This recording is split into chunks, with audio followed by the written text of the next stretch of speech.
बातमी पंढरपुरातनं ऊस दर संघर्ष समिती आक्रमक झालेली आहे। ऊस दरासाठी आंदोलन गेल्या काही दिवसांपासून सतत सुरू आहे। ट्रॅक्टरच्या चाकांना फोडून हे आंदोलन अत्यंत आक्रमक झालेले आहे। आज पुन्हा एकदा हे आंदोलन आणखी तीव्र स्वरूप धारण करताना दिसतंय। 2 दिवसात सोलापुरातील कारखाने बंद पाडणार असा इशाराही आंदोलकांनी दिला। पंढरपुरात ऊस दर संघर्ष समिती आक्रमक झालेली आहे। अपडेट्स घेऊयात आमचे प्रतिनिधी भारत नागडे यांच्याकडून।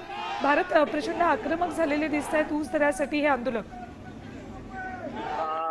पहिली उचल 3,500 रुपये मिळावे या मागणीसाठी विविध शेतकरी संघटनांनी सोलापूर जिल्ह्यामध्ये आंदोलनाची हाक पुकारली आहे आणि गेल्या 5 दिवसापासून पंढरपुरातील वाखरी येथील स्वाभिमानी शेतकरी संघटनेच्या कार्यकर्त्यांनी बेमुदत उपोषण सुरू केलेलं आहे।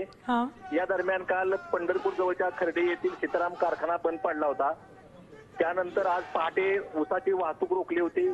जवळपास 4 ट्रॅक्टरचे टायर फोडून आंदोलन तीव्र केलेलं आहे। आज पुन्हा पांडुरंग कारखान्यावरती आंदोलन केलेले आणि तिथून तो कारखाना देखील आता बंद पडलेला आहे। ठीक, धन्यवाद भारत संपूर्ण माहितीसाठी। तर पंढरपुरात साखर कारखाना बंद पाडलेला आहे। पांडुरंग साखर कारखाना बंद पडलाय।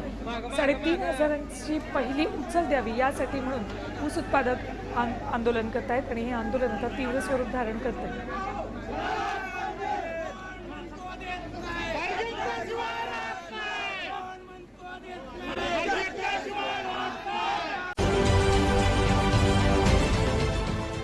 देश विदेशातील प्रत्येक घडामोडींचे लाईव्ह अपडेट मिळवण्यासाठी आता साम टीव्हीच्या सर्व सोशल मीडिया प्लॅटफॉर्मला लाईक, फॉलो आणि सबस्क्राईब करा। तसंच सर्व नोटिफिकेशनसाठी बेल आयकॉन प्रेस करायला विसरू नका।